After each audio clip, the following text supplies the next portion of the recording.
Pastor James, Trinidad. God bless you po.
Mapagpalang hapon po sa bawat isa.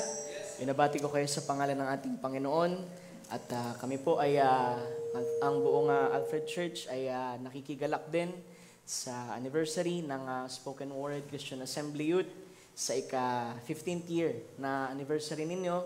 At amen, tama yung sabi ng MC kanina, Brother Toots, hindi tayo nag-expect sa tao, kundi nag-expect tayo sa ating Panginoon. So, kung ang ating expectation ay nandiyan mga kapatid, sabi doon, kung meron tayong desire, merong malalim din na pagtugon ng Panginoon sa atin sa hapong ito. So, amen. Sa hapong ito mga kapatid, nais ko nang dumako tayo sa scripture reading.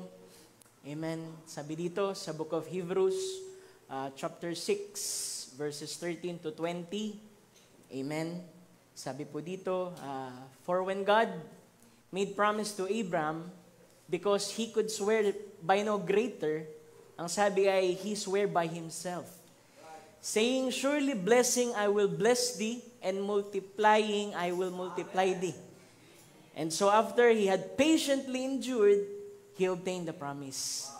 For men verily swear by greater, and an oath for a confirmation is to them an end of all strife. 19, which hope we have as an anchor of the soul, both sure and steadfast, and which entereth into within the veil. 20, whither the forerunner is for us entered, even Jesus, made an high priest forever after the order of Melchizedek. Sa pang scripture, sabi dito, but let him, sa book of James, let him ask in faith, nothing wavering. For he that wavereth is like a wave of the sea, driven with the wind and tossed. For let not that man think that he shall receive anything of the Lord, because a double-minded man is unstable in all his ways. Ang Diyos ang patuloy na magpala sa kanyang mga salita. Manalangin tayo saglit. Panginoon, dakilang Diyos na may-ari sa aming buhay, narito muli, Panginoon, ang iyong mga salita, Lord, dalangin namin sa aming pagkabasa, Panginoon, ay patuloy mong himayin ito, Lord, sa aming puso. Pahiran mo, Lord, ng iyong Santong Espiritu, maging, Lord, ang mga pakinig, Panginoon, ng mga kabataan, Panginoon, sa dakong ito, na ikaw, Lord, ang siyang kanilang ine-expect na marinig, kung paanong, Panginoon, ng mga tao sa panahon mo, Panginoon, ay hinahanap ka, sirs, we would see Jesus. Ikaw ang aming nais na makita, Lord, sa aming kalagitnaan. Kaya we pray, Lord, ano man ang aming mga dalahin, ano man aming mga bitbit, ano mang bagay na magsisilbing hadlang, dalangin ko, O Diyos, ay hawiin mo po ang mga bagay na ito. Nang sa ganun, Panginoon, ay makapanagana ang mga salita mo, Lord, sa puso ng iyong mga anak upang sila'y makauwi, Lord, na pinagpala, pinagtibay, at naibaon ang takong ng kanilang pananampalataya sa iyo, O Diyos. Gaya ng mga batang ito, Panginoon, na nagsakripisyo, Panginoon, sa kanya-kanya, Panginoon, na paraan. And may you bless their efforts, Lord. May you honor their faith, Panginoon, and bless, Panginoon, ang bawat isa, Panginoon, sa dakong ito. Muli, Lord, kinukomit namin ang lahat ng bagay sa iyong dakilat matamis na pangalan, Panginoong Yesus. Amen and amen. Malayo na tayo makaupo, mga kapatid. Amen. Salamat sa Panginoon. Thank you, Lord. So, nais kong mangusap, mga kapatid, sa hapong ito, sa mensahe, mga kapatid, na a life tied to an anchor. Amen. So, mabasa kasi natin, yung team ng church, ng Spoken Word Christian Assembly, ay anchored in the faith. Amen. So, tayo ay patuloy na babaybay, mga kapatid, sa pananampalataya, at dun po sa angkla na sinasabi ng scripture na binasa natin kanina, pagkat alam niyo, mga kapatid, sa paglilingkod sa ating Panginoon, kailangan meron tayong matibay, mga kapatid, na angkla sa paglilingkod. Dahil, alam nyo, hindi biro talaga, mga kapatid, ang paglilingkod sa ating Panginoon. Lagi nating naririnig yan sa bawat ministro, pangangaral at lahat. At lubos nating nauunawaan, mga kapatid, na hindi rin biro, mga kapatid, yung pong kalagayan ng ating mga kabataan, yung pressure at lahat. At kailangang makita natin, mga kapatid, sa paglilingkod natin na ito, na meron ba tayong angkla? Amen. Kasi kailangan meron tayong matibay na batayan sa ating pananampalataya, sa ating lakad sa ating Panginoon, nang sa ganun, anumang unos, anumang bagyo, anumang sirkumstansya na dumating sa atin ay makakapanatiling nakatayo ang ating pananampalataya sa ating Panginoon. Amen. Dahil kung sabi nga ng prophet, kung tatanungin mo daw ang isang Kristiyano kung ano ang pinaka-desire ng puso niya, ay yung mas lalo siyang maging malapit sa ating Panginoon. At sa pagiging malapit sa ating Panginoon ay naniniwala ako na paglalo tayong tumatagal na naglilingkod sa ating Panginoon ay meron tayong nakikitang isang matibay na batayan, mga kapatid, upang hindi na lumingon pa sa ating pinanggalingan at patuloy lang na sumuong kahit na merong mga mababatong dako sa buhay natin at tanging ang Panginoon lang ang makapagpapahayag ng kanyang sarili sa ganyang paraan dahil every Christian, kahit ang pinakabatang Kristiyano, ay kailangan, mga kapatid, na magkaroon talaga ng experience sa ating Panginoon. Diba? Minsan nabibless tayo, may testimony yung iba, merong patotoo yung iba, paano naman ang iyong sariling patotoo? Diba, na hindi tayo alis, mga kapatid, sa mundong ito na hindi natin nakita din mismo na ang Panginoon ay tunay na kumilos din sa ating buhay. Amen. So, himayin muna natin anong ibig sabihin ba ng isang angkla. Sabi dyan, ang angkla, mga kapatid, anchor is a critical piece of equipment on a ship. Yan ay bahagi, mga kapatid, ng isa pong sasakyang pangdagat. Amen. Dahil, syempre, pag naglalayag ka, kailangan handa ka kasi hindi talaga accurate na nape-predict, mga kapatid, kung kailan darating yung bagyo, yung unos, kailangan handa ka. Kahit nga sa pagbabalik ng ating Panginoong Jesucristo, sa pagpapalit ng katawan at pag-agaw, kailangan handa ka. Hindi pwedeng alam lang natin ang mensahe, alam natin mag-quote ng scripture, alam natin kung paano mag-quote ng prophet. Ang tanong, handa ka ba? Nakaangkla ba ang pananampalataya mo, nakasama ka doon sa pag-agaw? Hallelujah! At kailangang maibaon natin ang ating pananampalataya sa hapong ito, mga kapatid, nang sa ganun, anumang mangyari sa labas, mga kapatid, alam mo, one of these days, pagdating ng resurrection, kasama ka sa rapture, mga kapatid. Hallelujah! Sabi dyan, mga kapatid, yung angkla, himayin natin ng kaunti. Sabi, ang angkla ay isang mahalagang kagamitan. Mahalaga yan, mga kapatid. Kasi naalala ko rin yung kausap ng prophet, na alam mo, yung demokrasya na kagaya ng Amerika, ay ang demokrasya ay parang paglalayag na walang angkla. Kasi isipin mo, pag democratic country, puro rights, puro karapatan ko. Walang matibay mga kapatid na batayan na maisasandal o para masabi natin ito yung absolute na dapat nating sinusundan o pinaniniwalaan. Sabi, ang angkla ay isang mahalagang kagamitan na bahagi ng isang sasakyang pandagat na may pangunahing tungkulin na mapanatili ang posisyon nito habang nakatigil at pigilan ang pag-anod nito dahil sa hangin, alon o agos. Diba? Pag sa isang church, mga kapatid, syempre, as a pastor, kapag nakikita mo na nagsusumigasig ang mga kabataan sa paglilingkod sa ating Panginoon, kalakasan namin yan. Na anuman ang aming bagay na ipinaglilingkod sa ating Panginoon, sacrifices at lahat, ang makita kayo sa gawain, mga kapatid, at manatili kayo sa paglilingkod na ito, isang malaking gantimpala sa amin. Na isang bagay, mga kapatid, na thank you. Pinagpapasalamat natin sa ating Panginoon. Sabi ko nga, kahit isang kaluluwa lang sa isang loob ng iglesia na nakita mong nakatayo ang pananampalataya, mga kapatid, ay masasabi natin, hindi na sayang ang lahat ng pagpapagal, hindi na sayang ang mga pagluhod, pagluwat, lahat. Dahil alam mo mga kapatid, minsan may paraan ng Panginoon ng pagko-comfort mga kapatid sa kanyang mga lingkod. At mga kapatid, yung pong tinatawag na angkla, mga kapatid, ang sabi dito ay mapanatili ang posisyon nito habang nakatigil sa isang lugar. Di ba? Pagka nakita mo, nandyan, masaya. Pagka wala, syempre hinahanap mo yan. O kaya naman, dumating sa punto, parang biglang nawala sa gawain. Kasi mga kapatid, alam mo, hindi ang pastor ang magbabago sa inyo. Hindi kung sino mang tao, kundi ang salita lang ng ating Panginoon.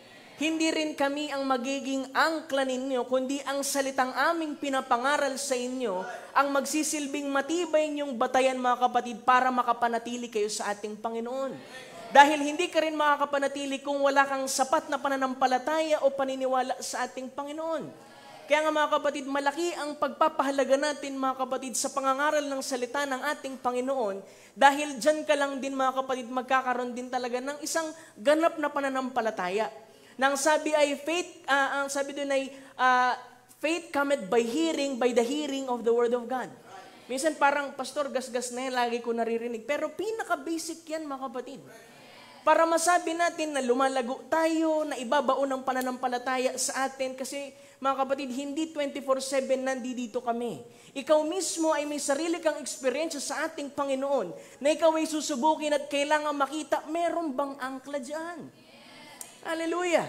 Para mapanatili tayo sa isang lugar, mga kapatid. Diba? Sabi dito, para din pigilan yung pag-anod nito at nung hangin at nung agos. Kasi yung angkla, mga kapatid, ibinababa yan kung merong dumarating mga kapatid na unos, bagyo, kung gustong manatili dun sa lugar na yun mga kapatid, para hindi siya tangayin ng hangin. Kasi mga kapatid, alam mo ang kabataan, konting bagay lang. Sa ating panahon, madali silang matangayin ng mga bagay ng sanlibutan. Dahil maraming bagay na makikintab, figuratively, mga bagay mga kapatid na kumukuha ng kanilang atensyon. Isa sa mga pinakapaboritong gustong pag-usapan ng mga kabataan dyan, love life. Diba? Kapag hindi matibay ang pundasyon mo mga kapatid sa pananampalatayang ito, pwede kang matangay dyan. At marami tayong pwedeng sabihin ng mga bagay na maaring makapagpatangay sa atin, yung relationship, yung career, mga bagay mga kapatid na nag-aalis sa atin mga kapatid dun po sa pinaka-main thing ng buhay natin, bakit tayo tinawag sa ating Panginoon. Diba, kung makikita mo kahit yung education, pinasok na rin mga kapatid ng Diablo eh. Diba? Lahat sila mga kapatid pinapagod. Parang sa panahon ng ni Moses mga kapatid, na pinapagod yung yung bayan ng Israel mga kapatid para hindi makadalo mga kapatid sa Bible study, hindi makadalo sa gawain. Mga kapatid na pinapagod sila doon mga kapatid. Pero ako naniniwala ko kung tatayuan mo ang ating Panginoon at uunahin mo ang ating Panginoon mga kapatid, ikay tatayuan din ng Diyos. Na kung paanong mga kapatid, hallelujah, sa panahon mga kapatid ng mga binatil, yung Hebreo mga kapatid, alam niyong kilala niyo yan, Shadrach, Meshach, and Abednego. Isa sa mga nagpapaalab ng aking puso pag naririnig ko mga kapatid ang kwentong ito. Na sinasabi doon ay mga bata sila na Hebreo mga kapatid, kagaya natin, di ba, hindi naman malayo edad ko sa inyo. Hallelujah. Glory to God. At ang sabi doon mga kapatid, kailangan nilang mag-bow down mga kapatid doon sa image. Ibig sabihin, kailangan nilang mag-compromise. Pero sila'y tumayo sa kanilang pananampalataya nang sinasabi nila kahit anong mangyari, alam kong ililigtas kami ng Diyos, hindi kami sasamba dyan sa Diyos-Diyosan na yan. Pero nandun sa puso nila, hindi man kami iligtas, kung sakali, hindi pa rin kami sasamba. Ibig sabihin, merong angkla dun sa puso nila mga kapatid, na kahit anong mangyari, mga kapatid, ay mananatili silang nakatayo sa pananampalataya. Kaya mga kapatid, alam mo mga kapatid, pagka tumatayo tayo sa pananampalataya, huwag nang maging kakatuwa sa atin, susubukin yan. At noong time na yan, mga kapatid, sinubok sila. Diba? Yung testimony mo, yung pananampalataya mo, susubukin ng mundo. At ang sabi doon mga kapatid, pinainit ng 7 beses yung hurno, nilagay sila sa hurno. Alam mo kung ang Diyos, sabihin natin kung siguro merong unbelief yung 3 tao, na natili kami. Testimony namin, hindi kami magko-compromise, ba't kami hinulog? Alam mo mga kapatid, minsan nanghihingi tayo sa Panginoon, Lord, alisin mo to, alisin mo to. Pero alam mga kapatid, hindi tayo nakabasa na merong hiniling yung 3 taong ito mga kapatid, na alisin sila ng Diyos sa hurno. Ang ginawa ng Diyos, sinamaan sila sa hurno, mga kapatid, upang kanyang bindikhan ang kanyang presensya at ang kanyang sarili na siya'y hindi nagbabagong Diyos at siya'y mananatili, mga kapatid, dun sa mga taong mananatili rin sa kanyang salita. Amen. Yun ang totoong angkla, mga kapatid, na kahit anong mangyari, mananatili ka. Mabuhay, mamatay, mga kapatid, para kay Kristo, mga kapatid. Yan ang gagawin mo, mga kapatid. Amen. Diba? Yung mekanismo, mga kapatid, ng angkla, mga kapatid, isa sa mga purpose niyan, sabi dito, 3. Merong 3 mahalaga. Una, preventing the drift, na ang sabi dito, pinipigil niyan yung pag-anod, mga kapatid, kasi kailangan talaga may typos, mga kapatid, ng isang mananampalataya. Diba? Na tayo, mga kapatid, alam natin yung ating pinaniniwalaan at tayo'y makakatayo ng tuwid dun sa ating pinaniniwalaan.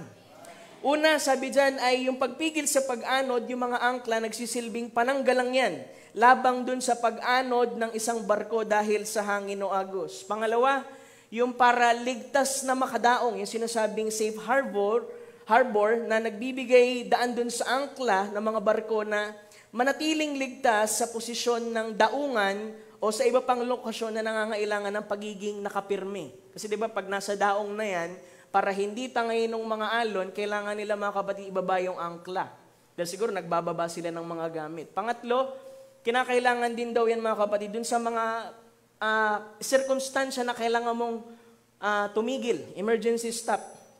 Nang sabi, maaaring gamitin ang angkla para sa biglaang paghinto ng isang barko sa isang sitwasyon na hindi inaasahang pangyayari o pangangailangan. So ito yung natural, mga kapatid. At ang natural ay laging tumitipo yan sa mga bagay ng spiritual. Di ba? Yung mga taong spiritual, nagagawa nilang tingnan yung mga natural na bagay patungo dun sa mga spiritual na bagay. At ito'y tinatawag, mga kapatid, na inspirasyon. At ang inspirasyon na yan, mga kapatid, ay believe na ang gagalingin sa ating Panginoon. Kung paano, mga kapatid, si Job na sinubok, mga kapatid, naghintay lang din siya ng inspiration para makita niya, mga kapatid, na kahit ba yung uod, mga kapatid, ay sirain ng kanyang katawan, one of these days, merong resurrection. Diba? Kasi mga kapatid, yan yung nawawala minsan sa believer, kaya humihinto maglingkod, hindi na umaattend ng church, nandoon na lang sa bahay. Alam mo, kung nangihina ka, wala ding ibang makapagpapalakas sa'yo kundi gawain. Kaya hanggat merong gawain, mga kapatid, sa paglilingkod, diba? Sa paglilingkod, mga kapatid, masumpungan kayo sa gawain, dyan lang din kayo mapapalakas. Yung iba sinusubukan, isolate muna ako, pastor, ayusin ko man ang buhay ko. Bago ka tumanggap sa ating Panginoon, sira na buhay mo, paano mo ayusin? Mga kapatid, kailangan mo, mga kapatid, lumapit sa ating Panginoon. Kung paano, mga kapatid, nakikita natin talaga na basag tayo, talagang hindi tayo karapat-dapat, mas matulin dapat tayong tumatakbo palapit sa ating Panginoon. Dahil siya lang, mga kapatid, ang kayang gumawa, mga kapatid, ng mga bagay na hindi kayang gawin ng tao. Naalala ko minsan, mga kapatid, di ba merong signature ang ating Panginoon? Nung time na nandun sa Emmaus, mga kapatid, yung pong dalawang other disciples, mga kapatid, nang sabi nung naglalakad sila, mga kapatid, ay sinasabi ng Panginoon, ini-expound sa kanila yung scripture, tapos nag-aalab yung kanilang puso, pero hindi nila ma-identify ng ating Panginoong Jesucristo yun. Pero nung nandun na sila sa bahay, mga kapatid, at ipinakita, mga kapatid, yung pagputol ng tinapay, mga kapatid, na-recognize nila ang Panginoong Jesucristo yan. Ang tanging identification lang ng mga mananampalataya at maging ng mga kabataang tulad niyo, mga kapatid, ay sa pagpuputol ng salita ng ating Panginoon sa likod ng pulpito. Mga kapatid, kasi habang pinuputol ni Pastor yan dito, mga kapatid, merong iba dyan na nabubuksan.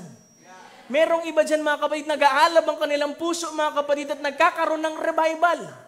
At ang revival, mga kapatid, hindi mo pwedeng iasa sa pastor, sa iglesia, sa ministry at lahat. Nagsisimula yan sa'yo. Kung tunay na nakaangkla ang pananampalataya mo sa ating Panginoon, ay obligado siya, mga kapatid, na pag-alabin yung bahagi na yun na nandito, mga kapatid. Hallelujah.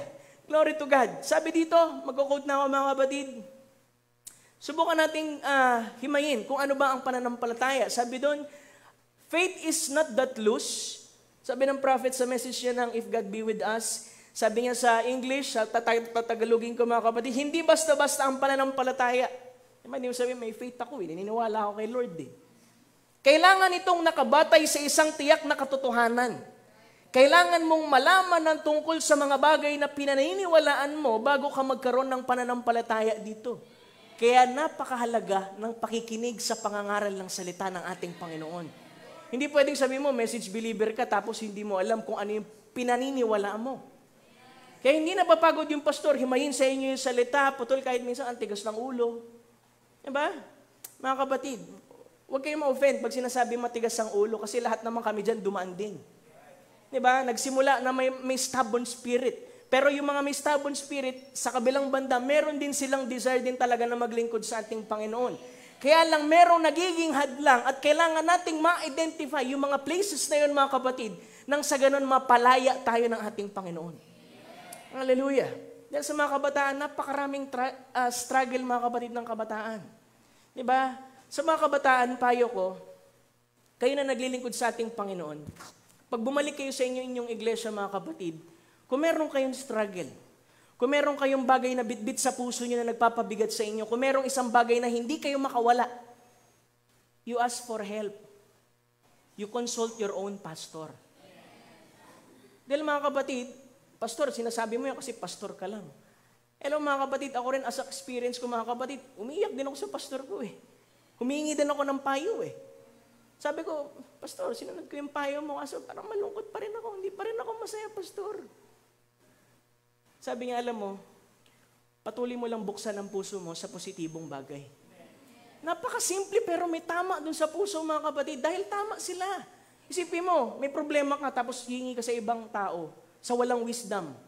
Naalala ko yung kinukwento ko lagi Tatalo na ng tulay Tapos pinigilan siya. Sabi niya, wait lang, anong problema mo? Sabihin mo sa akin. Sabihin mo sa akin, matutulungan kita. Sinabi yung kabigatan. After sabihin yung kabigatan, sabay silang tumalon. Dahil hindi kinaya, mga kapatid. Dahil unang-unang, mga kapatid, ang pastor ang unang kakampi ninyo, mga kapatid. Sa pananampalatayang ito, mga kapatid, na nagtatanong kayo, kino-confide ninyo yung sarili, yung mga struggle ninyo, mga kapatid. Dahil nandito kami para tulungan kayo.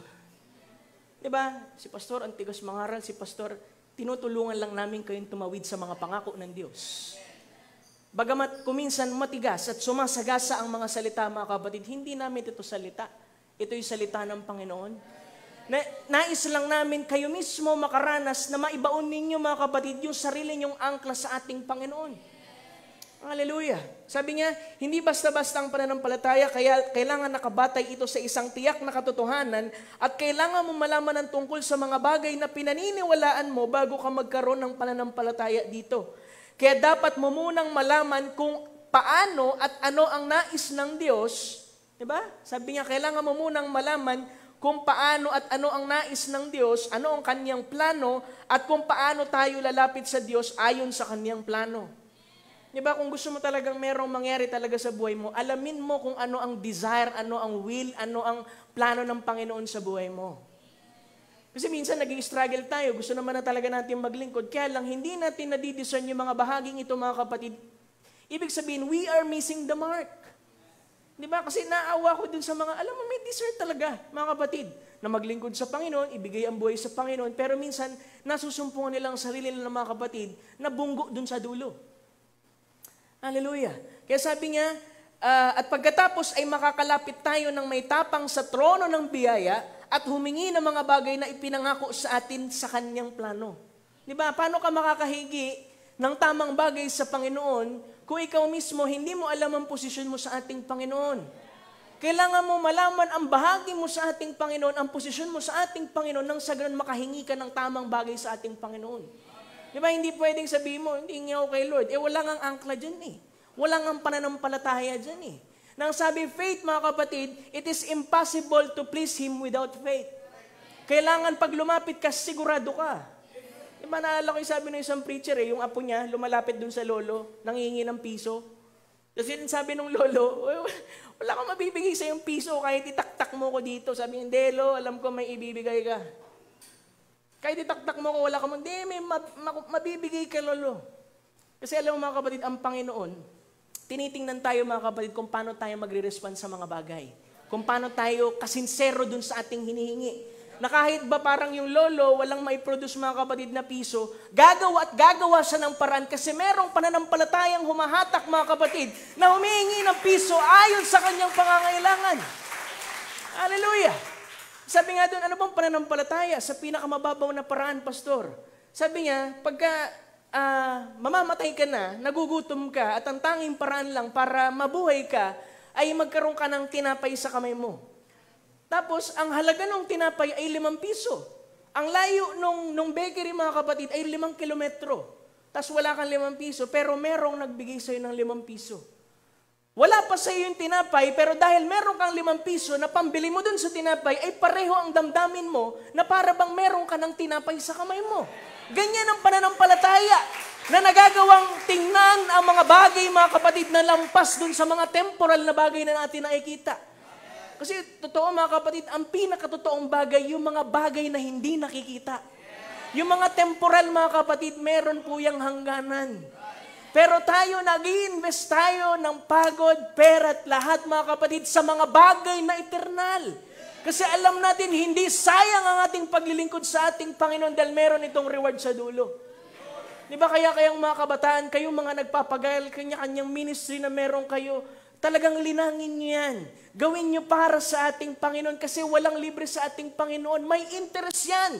Pag binalik niya sa inyo mga kapatid, na lahat ng pagod, lahat ng pagsusumikap mga kapatid, meron niyang reward sa dulo. Hindi naman tayo naglilingkod dahil sa reward.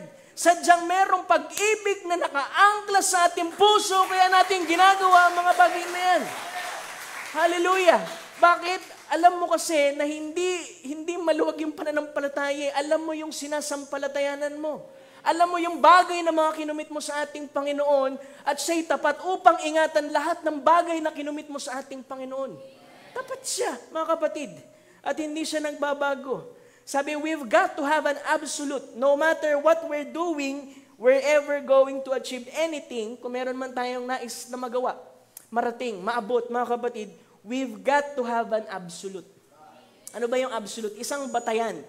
Na ito yung mga kapatid na pinaniniwalaan mo, dito ka nakaangkla, na subukin mga kapatid na ikaw ay ugain, ikaw ay banggain mga kapatid, alam mo pa rin yung pinaniniwalaan mo. Alam mo kung saan ka nakatali. Di ba kasi may ups and downs talaga mga kapatid ang buhay ng paglilingkod sa ating Panginoon. Lalo na sa kabataan. Kasi kung tutuusin, mas doble ang pressure ninyo mga kapatid kumpara sa aming panahon. Diba? Kaya nga, yung sinasabi mga kapatid ng prophet na complex, alam niyo po yung complex, kahit nga ang prophet may complex, nag-confess siya. Sabi nga, alam mo ba nagkaroon ako ng complex? Dahil parang pakiramdam ko, hindi na nakikinig sila dun sa mensahe ko, ayaw ko na mag-preach, gusto ko na mag-quit, ayaw ko na mag-ministry.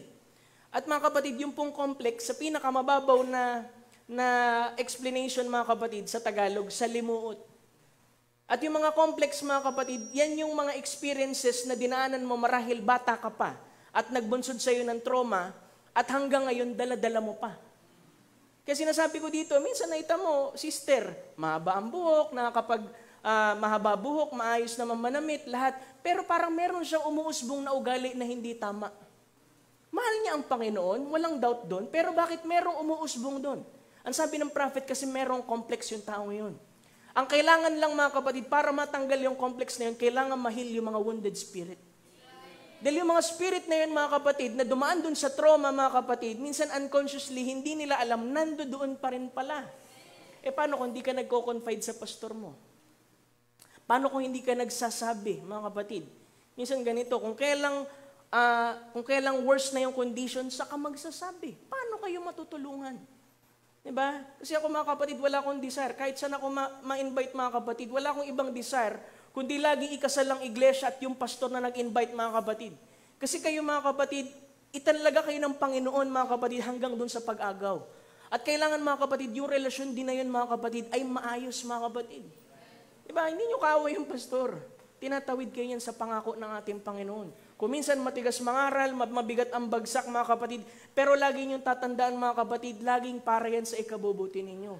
Dahil ang pastor nakaka-discern mga kapatid, pag may umuusbong mga kapatid na hindi pagsampalataya dyan, kailangan yan tapyasin mga kapatid. Dahil hindi yan mga kapatid ang designation natin o ang identification natin sa ating Panginoon. Dahil gusto niya mga kapatid, may angkla ninyo ang inyong pananampalataya sa salita ng ating Panginoon. Hallelujah. Isang batayan. Sabi doon, and before you can have faith, you've got to have something to have faith in. Diba?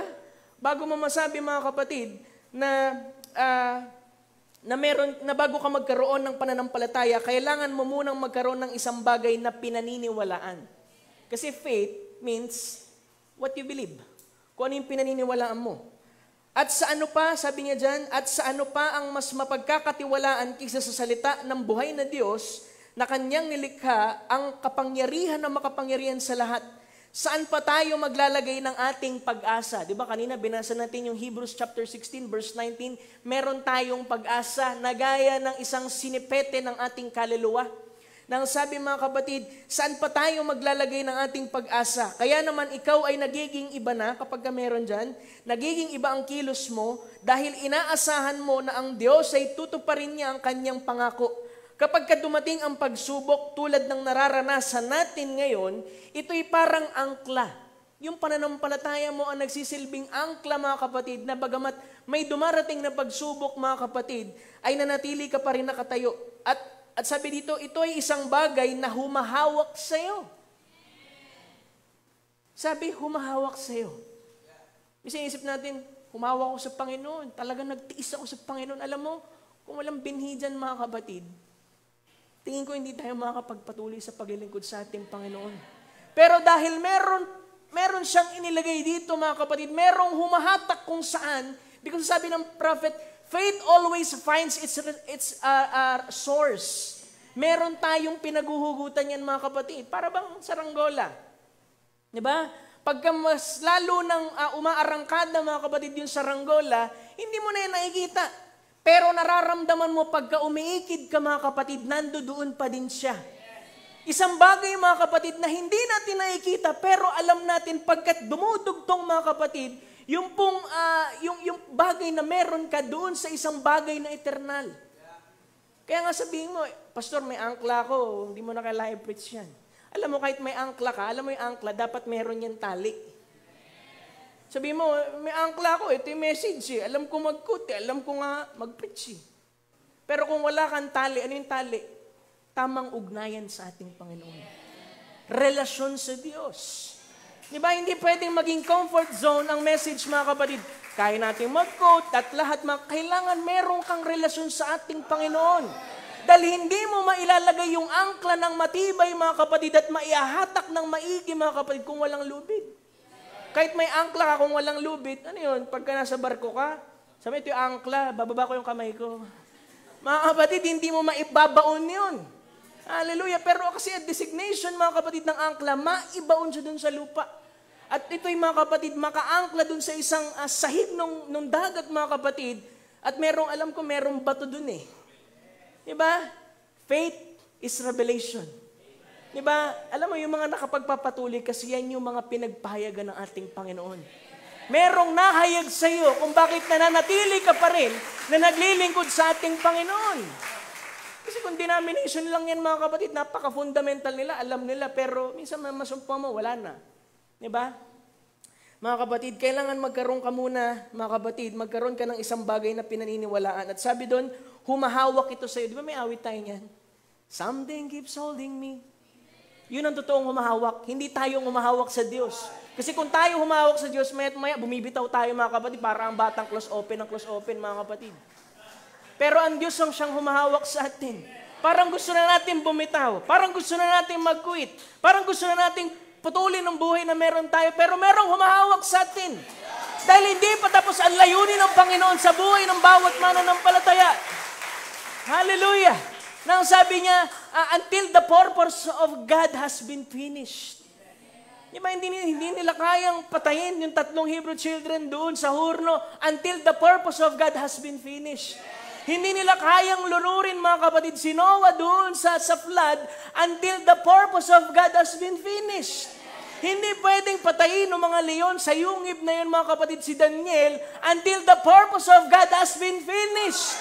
Kailangan maganap ang layunin ng Diyos, mga kapatid, sa buhay ng mga mananampalataya. Hallelujah. Kaya sikapin natin hanapin yun. Ang layunin ng Panginoon sa ating buhay. Dahil doon ka lang din, mga kapatid, doon mo lang madidiscover yung angkla mo. Kasi paghayag sa iyo yan, yung layunin ng Panginoon, yung pagkakatawag ng Panginoon sa iyo, kung saan kanya posisyon, mga kapatid, diyan ka i-bless ng Lord. At diyan ka rin magiging blessing sa iba. Kaya minsan nagkakabali-balentong yung buhay ng mananampalataya kasi hindi sila nakaposisyon. Hallelujah. Sabi diyan, tulad ng isang angkla na siyang sandalan ng barko sa panahon ng bagyo. Ang barko ay maaring maglayag sa dagat at ang angklay handa sa unahan. Amen. Lagpasan ko yung iba. Sabi niya, tulad ng isang angkla na siyang sandalan ng barko sa panahon ng bagyo, ang barko ay maaring maglayag sa dagat. Ang angklay handa sa unahan, nakakabit, naghihintay. Diba, saan ka nakakita, pupunta ka ng malayong lugar sa pamamagitan ng ship, mga kapatid, barko. Tapos sabihin mo, hindi, kabisado ko kasi may compass naman ako. Tsaka, ang tagal ko nang naglalayag. Tapos wala kang angkla. Mga kapatid, hindi mo nga accurate, malalaman kung merong bagyong darating o lahat, mga kapatid. Kailangan sigurado ka. Kaya minsan, merong mga huminto sa paglilingkod sa ating Panginoon. Unang-una, wala silang angkla. Hindi sila sigurado, mga kapatid. Pero sa hapong ito, mga kapatid, kailangan maging tiyak ang pagkatawag ng Panginoon sa inyo, mga kapatid. Lalo na sa kabataan. Diba, alam mo, nakaka-identify tayo, mga kapatid, sa bawat, alam mo yun, experiences ng lahat, mga kapatid. Pero, minsan, mga kapatid, okay, magpayo at lahat, mga kapatid, pero kailangan namin kayo, mga kapatid, na mailagay sa isang posisyon na yung inyong batayan ay ang salita ng ating Panginoon. Kasi yan lang may iwan namin sa inyo, mga kapatid. Diba? Yung pastor, hindi naman laging nandyan mga kapatid. Diba? May iniiwan sa inyo na isang bagay, mga kapatid, na magiging batayan ninyo. Diba? Pwede sabihin nyo, malayo si pastor, hindi mo matawagan at lahat. Ikaw mismo, meron kang experience, kaya mong hanapin sa mga scripture kung ano yung mga pangangailangan mo sa ating Panginoon. Kasi nakaangkla ka mga kapatid. Amen? Yung sasabi ko kanina, mga kapatid. Next natin. Now, our faith cannot rest upon nothing. Diba? Hindi natin pwedeng isalig yung ating pananampalataya sa church, sa tao, dahil maganda yung kanilang building, o kaya maganda yung kanilang mga sister doon. Diba? Our faith, sabi ito, cannot rest upon nothing. A Christian has to have his faith, has to have a solid resting place. Hindi ka rin pwedeng magbaba ng angkla, dun sa aangklahan mo, ang lambot ng lupa. Kailangan maipahinga mo yung angkla mo sa isang dako, mga kapatid, na alam mong matibay. Diba? Minsan nga, pag bibili ka ng isang bagay, tatanungin mo yung durability ng bagay Kasi nag-i-invest ka, mga kapatid, dun sa materials, mga kapatid. Nang sabi, you know what? The only resting place that a Christian, a true born-again Christian can rest his faith or her faith is upon the unmovable Word of God. Yan lamang ang hindi nakikilos. Sabi doon, mga kapatid, ang lahat ng bagay ay lilipas, ngunit ang salita ng Diyos ay mananatili. Kaya pwede mong iangkla, mga kapatid, ang buhay mo sa salita ng ating Panginoon. Mapapara man lahat ng bagay, pero makakapanatili ka dahil nakaangkla ka, mga kapatid, sa isang bagay na hindi nauuga. Sabi doon, it isn't built upon shifting sands of man's theology and doctrines and upon some church affiliation, but a true believer, his faith rests solidly unshifting as he approaches the Word of God. Diba? Yan yung pinakamatibay, mga kapatid. Kaya yung, alam mo yung parable patungkol dun sa pagtatayo ng bahay, diba? Yung wise man builder, nang sabi doon ay mangmang yung tao na magtatayo siya ng bahay doon sa taas ng buhangin. Kasi hipan mo lang yun, mga kapatid, basain mo lang yun, may humampas na bato doon, mga kapatid. Wala, sayang yung ipinundar mo doon. Pero nung unang panahon, mga kapatid, kailangan nilang humanap ng matibay, mga kapatid, na pundasyon, isang bato, mga kapatid, na hindi nauuga. Nang sa ganun, kapag ka naitayo yung bahay, mga kapatid, anumang hampas dito, mga kapatid, makakapanatili itong nakatayo. Hallelujah. Kaya, mga kapatid, mahalaga, revealed sa'yo ang paglilingkod mo sa ating Panginoon. Revealed sa'yo ang pagkakatawag sa'yo ng ating Panginoon. Hallelujah. Glory to God. Sabi niya pa, baybay pa tayo ng konti, but the only way faith can find its solemn resting place is upon the immovable and unchangeable Word of God. Hindi siya nagbabago. Diba sabi mo, si Lord nagpapagaling ng Old Testament pero parang sakit ko, hindi pa rin gumagaling. Hindi siya nagbabago. Kung ano yung ginagawa niya kahapon, kaya niyang gawin ngayon at kaya niya pa rin gawin, mga kapatid, sa susunod na araw. Hallelujah. Hindi mo mamasasaid, mga kapatid, ang lahat ng promisa ng ating Panginoon. Sabi nga sa Biblia, merong 365 promises in the Bible. So sa bawat araw, merong promisa ng ating Panginoon. Na dapat, mga kapatid, ay pinaniniwalaan natin at pinangahawakan natin. Si Abraham nga, mga kapatid, inabot ng 25 years. Actually, 24. Kaya 25, kasi nung pagdating ng 24, sinabi ng Panginoon sa kanya, according to the time of life, Sarah shall bear a son. So 1 taon yun, kaya 25 years. At hindi biro yun, mga kapatid. Sipin mo, 70 years old ka na, pangakuan ka ng Lord, magkakaanak ka. Napakahibang para isipin, nakaya mo sa sarili mo, pero alam mo, ang pananampalataya ay nagagawang tingnan ng mga bagay na imposible at ito'y posible sa ating Panginoon. Nang sabi doon, mga kapatid, ang patotoo, divine commentary ng scripture kay Abraham, he staggered not at the promises of God. Pero alam, mga kapatid, tingnan mo yung buhay ni Abraham, ang dami niyang sablay. Diba, nakaka-identify tayo dyan. Marami tayong sablay, marami tayong pagkakamali. Pero yung nandito, mga kapatid, na siyang naniniwala doon sa Diyos at kayang umangkla sa pangako ng Diyos, yun ang tinitingnan ng ating Panginoon. Yung pananampalataya. Diba, nung sinabi niya sa Genesis 15, kasi yung 14, mga kapatid, 14, kinuha niya si Lot. Diba? Kinuha niya doon sa mga hari. Tapos pagdating ng 15, sabi niya, Abraham, nagpakita sa vision ng ating Panginoon, nang sabi niya, I am your shield.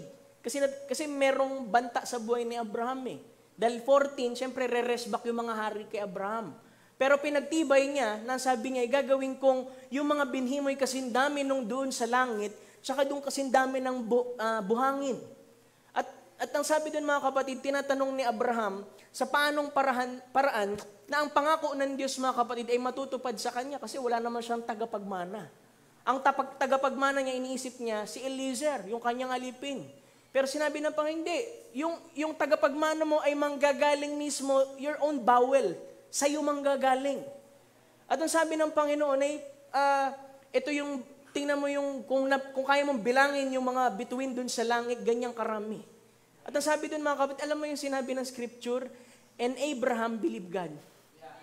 Sumampalataya lang siya. Naniwala lang siya. At ang sabi ng scripture, ito'y ibinilang na katwiran sa kanya. Kasi inisip natin, dami ko sablay, pastor, ang dami ko. Pero ibibilang kang ng Diyos na matuwid kung sumasampalataya ka. Dahil obligado ang Diyos na trabahuhin, mga kapatid, ang bawat isa sa atin kung lubos tayong sumasampalataya. Kasi doon ka lang, mga kapatid, makakapanatili sa ating Panginoon kung naniniwala ka. At sabi doon, paano mangyayari? Di ba? Sabi niya, sige, ganito, yung covenant natin, kumuha ka ng 3 hayop. Yung heifer, yung ram, yung goat, female, mga kapatid, tsaka po yung turtle doves, tsaka pigeon. Ang sabi doon, kailangan niyang hatiin yun. Sabi nga, alam mo, itong covenant natin, kapag hindi tumupad ang isa sa atin, magiging gaya nitong hayop na ito na nahati sa gitna. Ganun ang kanilang covenant, mga kapatid. Kailangan nilang lumakad doon. Kapag binasa niyo, mga kapatid, yung buong 15, sabi doon, wala tayong mababasa na lumakad si Abraham. Ang lumakad lang ay ang Panginoon. Ibig sabihin, alam niya talaga na ang tao meron talagang kahinaan. Meron talagang weakness. Hindi nila kayang tuparin ang mga pangako nila sa Diyos. Pero ang Diyos, kaya nang tuparin, mga kapatid, ang kanyang mga pangako, mga kapatid, sa atin. Hallelujah! Nang sabi doon, mga kapatid, lumakad siya doon. Actually, hindi lang siya lumakad. Naghandusay siya, mga kapatid, doon sa krus ng Kalbaryo. Siya yung hinati doon, mga kapatid, at tinupad ng Diyos ang kanyang tipan. Hallelujah! Diba, sabi nga doon yung tabernacle mismo, hinati niya from top to bottom. Kasi walang pwedeng pumasok doon sa Holies of Holies Dahil meron doon, mga kapatid, na tabing, di ba? Di ba, merong inner court, sanctuary, or yung sanctuary, tas yung pangatlo, yung Holies of Holies. Merong pagitan doon na veil. Nang sabi, yung veil ay 5 inches, mga kapatid, ang kapal, na balat ng pokak. At pwedeng pumasok lang doon ang high priest. Kapag hindi pa karapat dapat yung high priest, mamamatay yung high priest. Pero ang ating Panginoon, siya lamang, mga kapatid, na ang sabi ay tinukso sa lahat ng paraan pero hindi nagkasala. At nagawang hapakin, mga kapatid, yung pong veil at siya'y nakapasok doon. At kaya meron tayong high priest na kung anong ating pangangailangan at sabihin natin sa kanyang pangalan, tutugunan Diyos. Dahil meron tayong dakilang saserdote na nakakaramdam, mga kapatid, sa ating mga kahinaan. Hallelujah! Yan ang pag-aasa, mga kapatid, na meron tayo. Hallelujah! Sa isang pananampalatayang tulad niyan. Sabi doon, unchangeable, faith cometh by hearing, hearing the word of God. That's how it takes. And when faith is heard and accepted, it's forever settled. Diba? Kapag daw ang pananampalataya, mga kapatid, diba? Actually, sa scripture, sinabi ng prophet, he that heareth my word. Sabi, alam mo, mali yung translation Ang original translation niyan, he that receiveth my word. Kasi lahat makakarinig, pero hindi lahat ay tumatanggap, mga kapatid. Sabi, nothing more can ever move it, no matter what comes and goes, nothing can ever change that faith. Think of that. You're anchored and you no more change for time or eternity. You're anchored forever. Once na, mga kapatid, na talagang nahayag sa iyo ang pananampalatayang, mga kapatid, nakaangkla ka, mga kapatid, sa isang matibay na muog, sa isang matibay na bagay, sa isang matibay na batayan, mga kapatid. For God, by one sacrifice, has perfected forever those that are sanctified or called. By one sacrifice. Diba? At yung sacrifice, siya rin mismo yung high priest. Kaya paano niya tatanggihan yung kanyang sarili?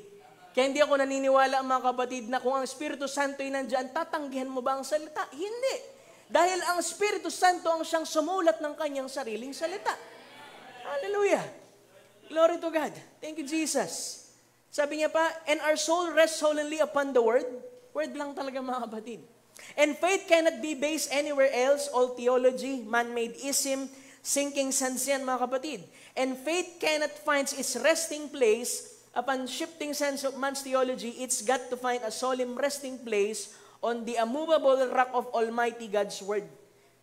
There where it anchors dahil God said so. Diba? Sabi ng Panginoon Diba?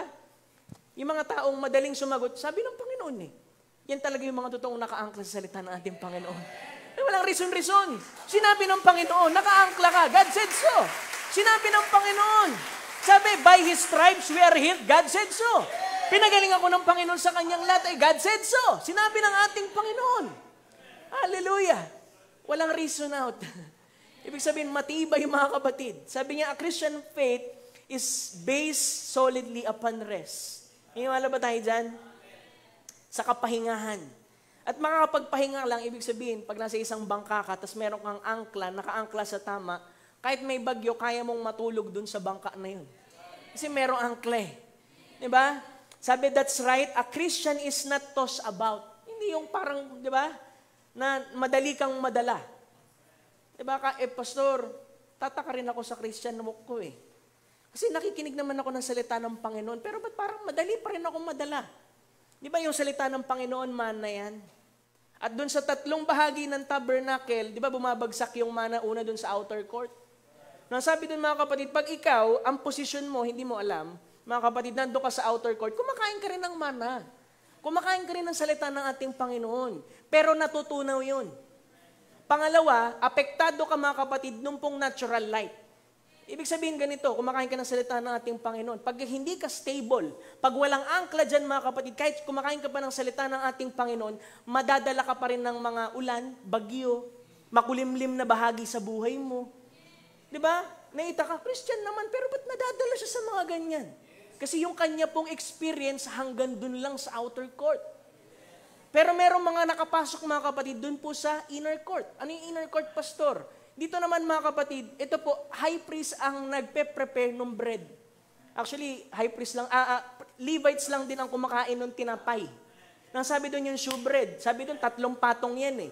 Yung gitna, naka-break yun, si Christ yun mga kapatid. Sa gitna ng langit at lupa, binrek siya mga kapatid doon sa Calvary. Nang sabi, nakatingin tayo doon sa pastor. Diba? Sabi natin, kumakain ako, si pastor kasi nagpipreach talagang. Pero kung minsan mga kapatid, dun po sa loob ng sanctuary, meron pong 7 candlestick, di ba? Yung candelabra, yung menorah. Alam mo mga kapatid, umiitim din yun eh. Di ba yung light doon? Kumakain ka nga ng tinapay marahil, pero alam mo mga kapatid, hindi rin sila perfect. May mga kainaan din sila. Andap-andap din minsan yung ilaw. At hindi ka dapat nakabase doon. Dahil unang-una, ikaw din mismo, bilang tinawag ng ating Panginoon, may sarili ka ring lakad sa ating Panginoon. Hallelujah! Hindi ka nakaasa doon. Kumakain ka nga nung, pero andap-andap. Hindi ka pwedeng bumasi doon. Pero merong nakapasok mga kapatid, doon po sa Holies of Holies mga kapatid, kung saan merong Ark of Covenant. At yung Ark of Covenant, merong 3 bahagi na nandun sa loob. Ang sabi, yung 2 tables ng law, yung Aaron's rod, tsaka po yung pot of manna. At ang tawag doon mga kapatid, hidden manna. Na yung manna na yun mga kapatid, pinreserve saan? Sa anong klaseng ilaw, pastor? Shekinah glory ng ating Panginoon. At yung mga tao mga kapatid na nakapasok, mga kapatid, doon sa kabanal-banalang dako at ang tipo ay marahil, pwede kong sabihin, ang mensaheng ito ay merong hidden manna na hindi nakakain ng denominasyon at ikaw lang nakakapag-partake. Kaya naisusustain mga kapatid ang lakad mo sa ating Panginoon. Unang-una, hindi ka na apektado kasi walang bubong sa outer court. Pangalawa, hindi ka apektado dun sa sacerdote, mga kapatid, dun sa Levite, kasi hindi tayo nakaasa sa tao, mga kapatid. Ang Diyos ang tumawag sa iyo, kaya dapat nakaasa ka sa ating Panginoon. Ang Diyos ang tumawag sa iyo, hindi tao, mga kapatid. Kaya bakit ka madi-discourage, mga kapatid, sa paglilingkod kung dahil sa tao? Hallelujah, huwag mong ibase, mga kapatid. Ibase mo dun sa salita ng Panginoon na hindi nakikilos, mga kapatid. Pumasok ka dun sa mana. Pastor, di ako makapasok kasi nga merong veil. Hinati na yan ng ating Panginoon. Ang bawat isa sa atin ay maaari nang makapasok, mga kapatid, at makapag-partake dun sa tinapay na yun, mga kapatid, dun sa mana. Dahil dati, high priest lang. Pero sabi ng scripture, kayo'y mga dakilang saserdote. Bakit mga kapatid? Kasi hinati na mga kapatid, pwede ka nang pumasok. May access ka na doon. May aangkla mo na ang pananampalataya mo. Kasi unang-una yung sinasabi ng Hebrews kanina, meron tayong pag-asa na gaya ng sinipete ng kaluluwa na nakalagos doon sa veil. Ang tinutukoy dyan mga kapatid, yung pong veil doon. Kasi unang-una yung tabernacle, copy lang yan ng bagay na nakita ni Moses. So ang ating Panginoon ay nakapasok na doon. Kaya ang sabi ng scripture, our forerunner. Na siya yung nagsisilbi mga kapatid na high priest. Siya yung nagsilbing hain. Siya yung nagsilbing forerunner, isang pag-asa. Wala namang ibang pag-asa. Christ is the hope of glory. Siya lang din mga kapatid. Hallelujah. Nasisira na yung preaching ko kung ano yung sundin ko. A Christian doesn't run from place to place. A Christian doesn't fuss and fume. And worry about things. Diba nag-aalala? Para bukas. Maaga pa kami, pastor, bukas. Dalian mo lang yung preaching. Sorry kayo. A Christian rest. It's all over. It's all finished. Para kanino? Doon sa mga believers lang. Saan? Doon sa Calvary. Kasi tinapos na ng ating Panginoon doon. Tayo'y namamahinga ng mga kapatid sa mga promisa ng ating Panginoon. Hallelujah. Kaya hindi dapat tayong mag-alala. Sabi nga, yung mga ibon nga kung hindi pahintulot ng Panginoon, di malalaglag yan Tapos ikaw, mananampalataya, nag-aalala ka para bukas. Kaya ka nag-aalala, baka walang angkla. Hallelujah. Glory to God. Kailangan may angkla, mga kapatid. That's right. Oh, sickness may come. Disappointments. Marami yan. But the Christian is at rest.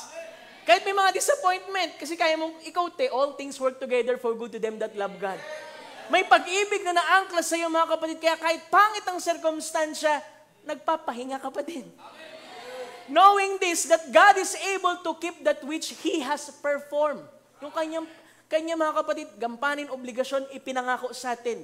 Knowing that no matter what the thing is, how it looks, there is neither sickness, sorrow, death, neither starvation or anything that can separate us from the love of God that is in Jesus Christ.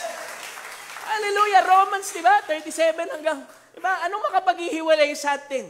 Meron tayong angkla, mga kapatid, na nakaangkla sa Kanya at walang makapaghihiwalay nito, mga kapatid. Hallelujah! We're at rest. Just let the old ship toss any way she wants to. The anchor holds. Diba? Hindi mo sinabi ni Lord pag naglingkod ka sa akin, wala ka ng problema. Kalukuhan yun. Diba? Minsan yung mga preachers sa denomination, pag naglingkod ka sa Panginoon, lahat ibibigay sa'yo ng Panginoon. Ang totoo, hindi. Ibibigay sa'yo ng Panginoon yung magmomolde dun sa karakter mo. Yung mga kailangan mo, mga kapatid, sa paglilingkod na to. Lagi ko nga naririnig din, hindi man tayo pagyamanin, hindi tayo pagkukulangan ng Diyos. Hallelujah! Obligado siya, mga kapatid, sa atin. Siya ang tumawag, siya ang obligadong magdala sa atin, mga kapatid. Naku, ang biyaya ang nagdala sa atin, biyaya din, mga kapatid, ang magdadala sa atin doon. Hallelujah! Kaya ba tayo mag-aalala? Diba? Pastor, normal naman mag-alala kasi tao. Diba? Yung sobrang pag-aalala, mga kapatid, nagbubunsod yan ng spiritual na amnesia. Kasi nag-aalala ka, para kang walang Panginoon. Na kayang mag-provide, na kayang tumugon, nagkakaroon ng spiritual na amnesia. Pag sabi spiritual amnesia, hindi niya alam kung sino siya at kung saan siya nakatayo. At pwede kong sabihin, walang angkla.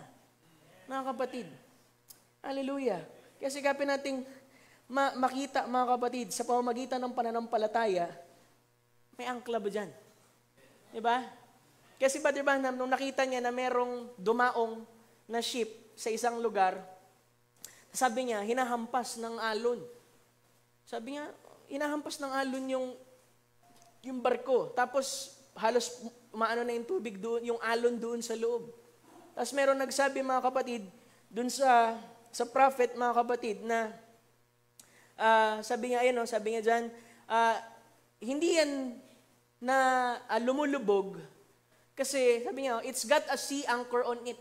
Kasi tataka siya, ba't kaya hindi lumulubog ito? Ba't kaya ang daming trials ng brother and sister na to, ba't nandito pa din? Ba't naglilingkod pa din? Kasi may angkla. Ang sabi doon, hindi ito pwedeng lumubog. Sabi doon, it can't go through waves, pwedeng daanan niya ng bagyo, pwedeng hampasin ng mga alon, mga kapatid, pero hindi yan lulubog. Bakit, Pastor? May angkla May angkla sa ating Panginoon. Hallelujah. Diba? Marami, mga kapatid, napakaraming disappointment sa buhay natin kung tutuusin. Diba? Gusto ko nang tumalon din Parang yung kwento ko kanina, tumalon. Hallelujah. Pero, alam mo mga kapatid, merong paraan ng pag-comfort ang Panginoon sa atin. Na ipapakita niya na hindi pa tapos yung layunin ko sa'yo. Masyado kang mainipin. Masyado kasi tayong mainipin, mga kapatid Lalo na sa mga promisa ng ating Panginoon. Meron lagi siyang paraan kung kailan niya ibibigay. Meron siyang paraan kung paano niya ibibigay. Hindi tayo ang nagdedetermina, ang Panginoon. Kailangan lang may angkla ba dyan? Hallelujah. We got an anchor. Some waves we can go over, some go under, but regardless, if the anchor holds. But it isn't the ship doing the holding, it's the anchor doing the holding. Diba? Minsan, yung isa ko kanina, akala natin, nagsumikap talaga ako sa Panginoon, Pastor. Sinikap kong gawin lahat, pati yung 10 Commandments. Hindi, mga kapatid. Ang Panginoon ang siyang nag-ingat sa atin. Kung bakit natin nagagawa din, yung ginagawa natin, mga kapatid, dahil din sa biyaya ng Panginoon. Kaya sabi ng Scripture, walang pwedeng magmapuri sa inyo dahil sa pamamagitan lamang yan ng biyaya. Diba? Hallelujah. It isn't what I am or what I will be or what I was. Kasi lagi minsan tumitingin dun sa nakaraan eh. Tumitingin dun sa dating mistake. Tumitingin dun sa dating buhay. Tapos na yan. Kung naihingi mo na ng tawad sa ating Panginoon, binago ka na ng ating Panginoon. Nilinisan ka na ng ating Panginoon. Hallelujah! Nung humingi ka ng tawad sa Kanya, nilagyan ng angkla, mga kapatid, yung pananampalataya may nakaangkla sa Kanya. Sabi doon, if we confess our sins, He is faithful and just to forgive us. Hindi lang basta forgive. Sabi doon, cleanse us. Linisan, mga kapatid. Hallelujah, dahil obligado ang Panginoon sa atin. It isn't what I am or what I will be or what I was. It's what He is now. Kung sino ang ating Panginoon, kung sino siya sa atin, kung ano siya sa atin, yun mga kapatid, ang pinakamahalaga dito. And what He did for me and you. Kung ano yung ginawa ng ating Panginoon. It ain't what I can do, it's what He has done. Past tense, yung ginawa na niya. Tapos na yan mga kapatid dun sa Calvary. Ang kailangan mo na lang gawin, i-claim mo yung mga pangako ng ating Panginoon. Kung may angkla dyan, magagawa mong makuha yung mga bagay na yan. Ang tanong, may angkla ba dyan? Hallelujah. My faith doesn't anchor in what coming meetings will be. Diba? Minsan isip, alam mo, kaya punta talaga ako ng gawain kasi gusto ko ng revival. Unang-una sabi ko, hindi mo masusumpungan yan mga kapatid, per se doon sa meeting. Kung mali ang puso mo, mali ang motive mo, mali ang pagtingin mo mga kapatid, hindi ka rin mabibless eh. Pero kung yung state of heart mo, mga kapatid, ay may expectation at may pananampalataya, kahit sa ang meeting, mga kapatid, kahit sa ang gawain, papapalain ka ng ating Panginoon. Hallelujah! Sabi niya, my faith doesn't rest in only any ability that I would have. Hindi sa kakayahan natin. Or upon what church I should join. Hindi sa anumang iglesia. Or what people I should associate with. Hindi dun sa mga tao.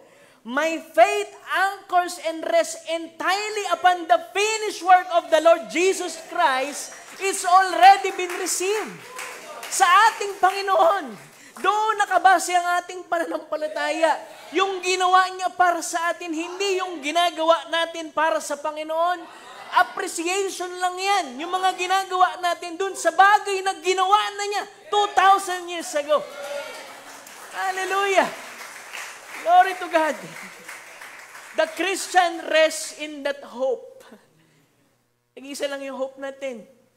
Christ, the hope of glory. Mga kapatid, upon the stormy sea, there will sure storm rise all kinds of trouble.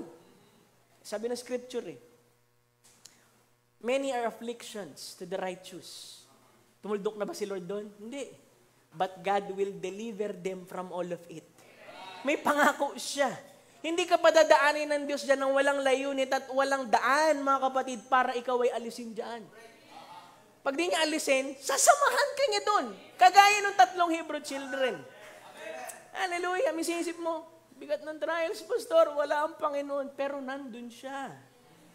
Hindi mo lang nakita, nalambungan lang ang mata mo. Pero nandun siya. Sabi niya, sure, sabi niya, storm rise, all kinds of trouble, but we're anchored. Kahit may trouble, ang mahalaga, nakaangkla. That's all. It will never sink. It can't sink. Diba, pwedeng hampasin, pwedeng banggain, pwedeng masira, pero hindi yan lulubog. Kasi may angkla nga, mga kapatid. Merong humahawak sa'yo. And aren't we happy? Ano ba ganyang Christian? Christian ka tapos ang lungkot mo. Diba? Diba? Should be happy. Sabi niya, a human heart wasn't made to frown. Diba? Maging malungkot. Maging happy. Kaya yung Panginoong pastor ko, lagi ko tinatandaan yun, kapag tuwing may negatibong pag-iisip, pag may negatibong circumstansya, panatilihin mong bukas ang puso mo sa positibong bagay.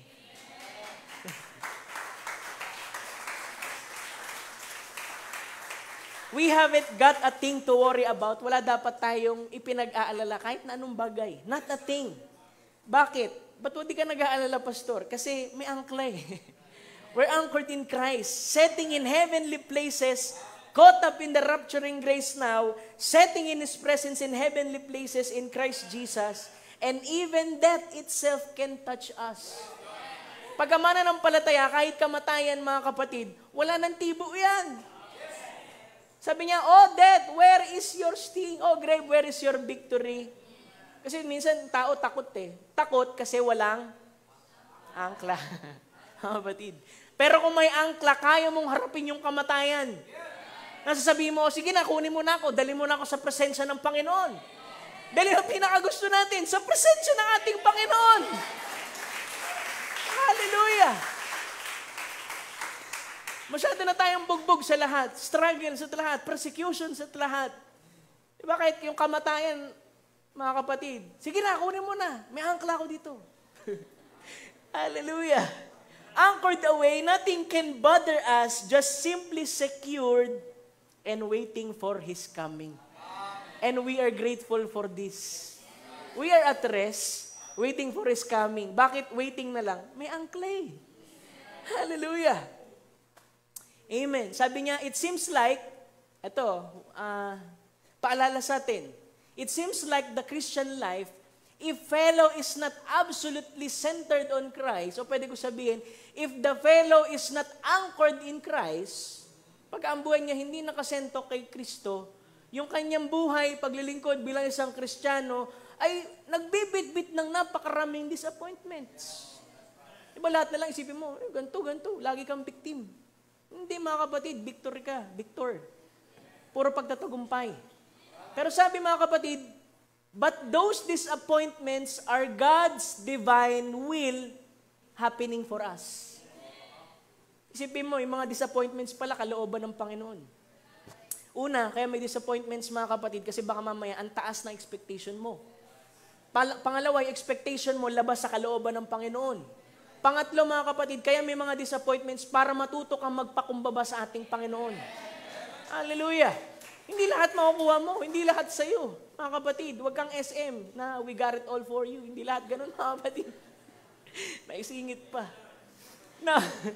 Now it seems like it would be that, diba? Yung disappointments, but it's God's way of doing things. Paraan ng Panginoon yan. Na kung minsan hinahayaan tayo, makarating tayo dun sa isang, diba? Let us hit the river to see what we'll do. Parang kagaya kay Moses. Diba? Yung sinasabi niya dyan eh. Na minsan dinala niya dun sa mapulang dagat para makita, anong gagawin mo? Anong reaksyon mo? May angkla ba dyan?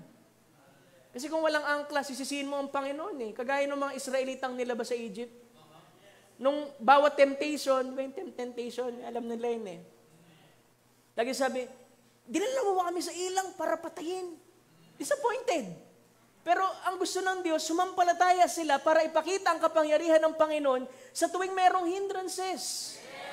Sa tuwing merong problema, suliranin, sabihin natin, naglingkod ako sa Panginoon, tapos puro problema. Ang totoo mga kapatid, opportunity yan para palitawin ang ating Panginoong Jesucristo sa ating kalagitnaan. Sa mahihirap na pagsubok, mga madidilim na bahagi, mga bagyo, yan ang magbubunsod para palitawin ang ating Panginoon sa atin. Hallelujah! Hindi para mag-murmur ka sa sulok, mga kapatid. Opportunity yan. Disappointments, sabi, God's divine will happening for us. Kasi may itinuturo siya, mga kapatid. May itinuturo siya sa atin. Sabi niya pa dito, ito mga kapatid, para sa mga kabataan. Now, I've noticed many Christians in my life to be up and down. I wonder about that. Sabi niya, nakita ko may mga Kristiyano na buhay up and down. Yun naman talaga yung reality. Pero sabi niya, you find them, people who seem to very religious, seem to have a such deep desire. Ito yung sinasabi ko. Religyoso, meron naman talagang desire na lugurin ng ating Panginoon. Araw-araw, hinahanap nila ang ating Panginoon. Pero never silang nagkakaroon ng settlement. Ibig sabihin, hindi ma-erase mga kapatid yung kanilang, hindi sila magkaroon ng kapanatagan. O marahil hindi sila umaabot dun sa mga bagay na narapat bilang isang mananampalataya. Sabi niya, to where they could ever be settled or anchored in Christ. And this I have learned to be in experience that it is people of intellectuals. Diba? Dahil sa intellectual mga kapatid. Kaya sabi ng prophet, now speaking this, there is two different types of Christianity. Bumabaybay siya. Pero sabi niya, seems strange, kakaiba, but I will not say two different types. I say two different faces. would be a better word to use. Not two types, two faces. Ibig sabihin, stages. Same Christianity, but two faces of it. Ready na ba kayo kung ano yan? May angkla ba?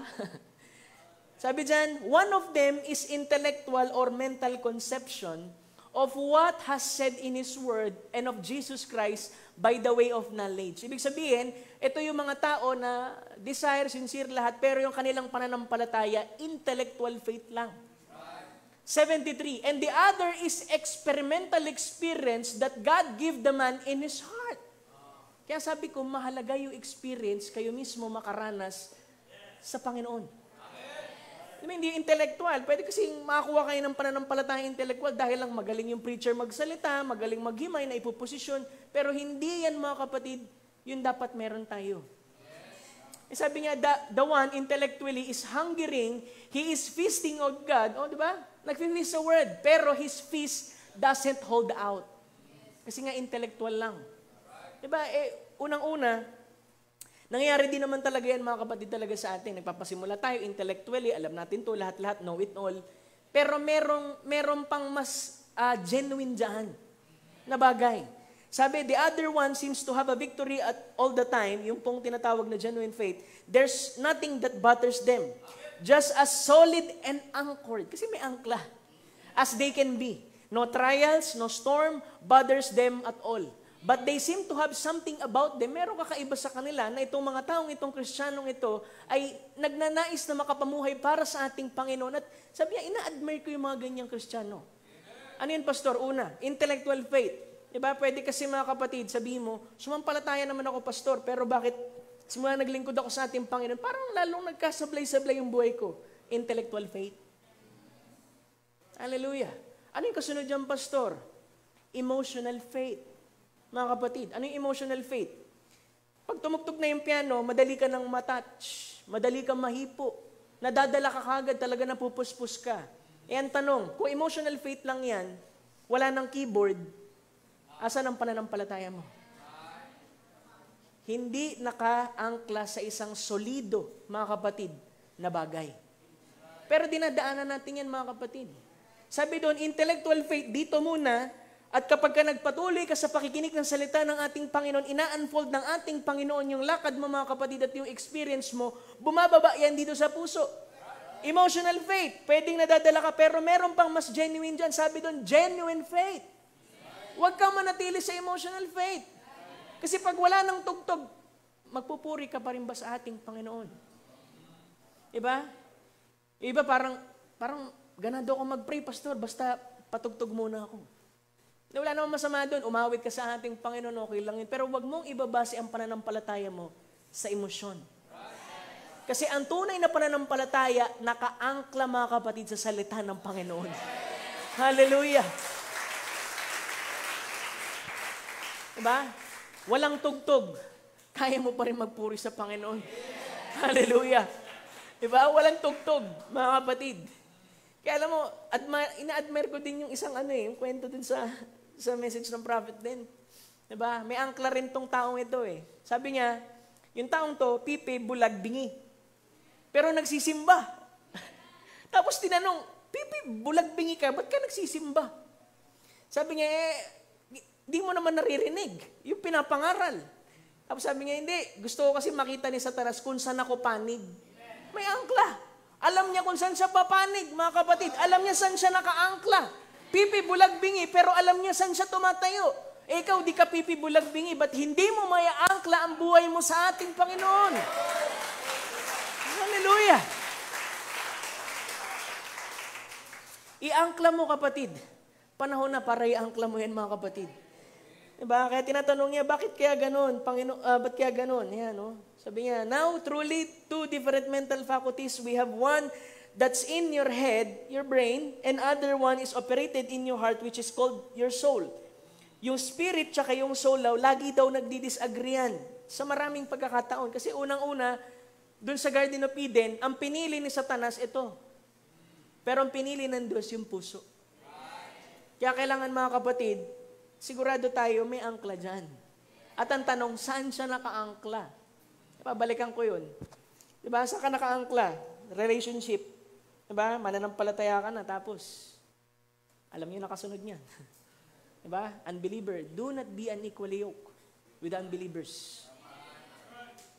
Diba? Kasi pag inangkla mo dyan, mga kapatid, matatangay ka niyan. Matatangay ka niyan.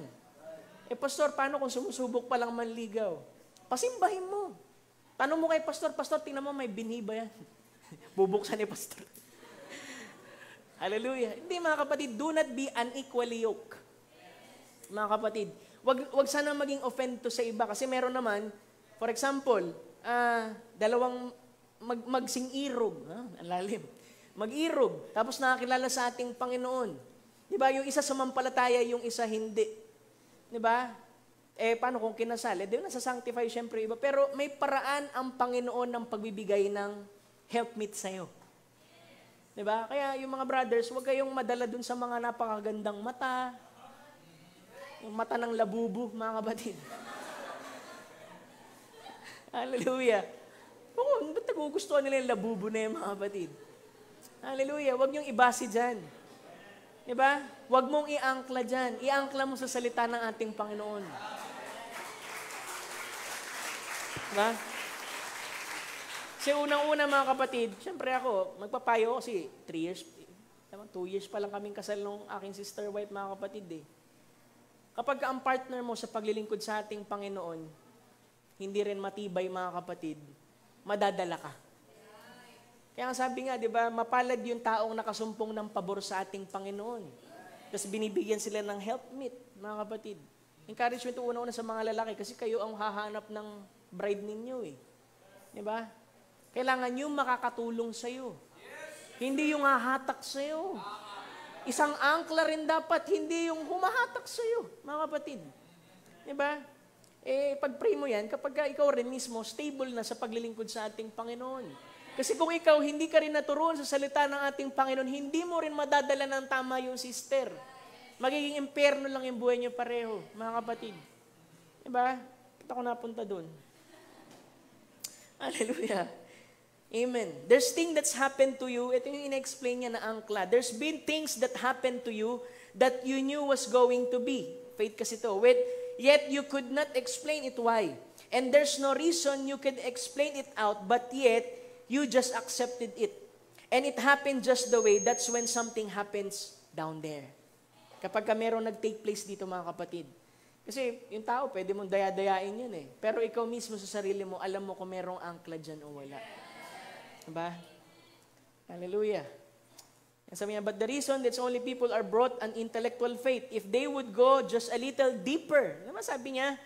The reason kasi intellectual lang. Pero, kung sila'y lalalim pa ng konti, sabi doon, till that faith come from intellectual, soak down in the soul, it would last. Kasi tatrabahuhin ng Panginoon yan hanggang sa maging genuine, mga kapatid.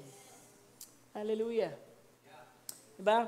Kaya sabi niya, that's the reason about 80% of 90% or converts that comes in a revival gone before 6 months. May revival, 6 months lang. Is because they only have intellectual conception. Minsan makita ka, kasabayan mo, ang init-init sa ating Panginoon. Tapos after 6 months, may expiration pala. Kasi intellectual niya lang tinanggap ang ating Panginoon. Pero sabi dito, but when it becomes an experience of being born again of the Spirit of God, that anchors to eternity. Hallelujah! Naka-angkla hanggang dun sa eternity, mga kapatid. Kapag ka talaga yan, born again experience, mga kapatid. Hallelujah. Kaya, nais natin makita, born again na ba ako, pastor? Ikaw makakaalam yan. Kung may angkla ba dyan? Diba? Sabi niya, paano ko malalaman kung may baptism of the Holy Ghost ba ako, pastor? Sabi doon, tingnan mo yung spiritong lumukob sa'yo. At kung anong buhay ang ipinamumuhay mo. At kung ano ang trato mo doon sa salita ng ating Panginoon. Yun ang magpapakita kung merong bautismo ng Espiritu Santo dyan. Hallelujah. Kasi hindi niya pwedeng tanggihan ng salita. It's the anchor that we have. We are not anchored by church. We are anchored in Christ. He is the only way. He is the only place of safety and the only place that God ever put His name. So, masasandigan natin yung angkla na meron tayo, ang Panginoong Jesucristo, matibay mga kapatid na masasandalan ng ating angkla. Hallelujah. Doon nila nilagay yung kanyang pangalan eh. But a man once anchored in Christ knows where he's at. Diba? Yung taong nakaangkla, mga kapatid, sa salita ng ating Panginoon, kay Kristo, mga kapatid, alam niya kung saan siya nakatayo. Diba? Paano yung mga backslider, pastor? May sinabi ang prophet dito. Diba? Pag sinabi mong backslider, out of fellowship lang yan.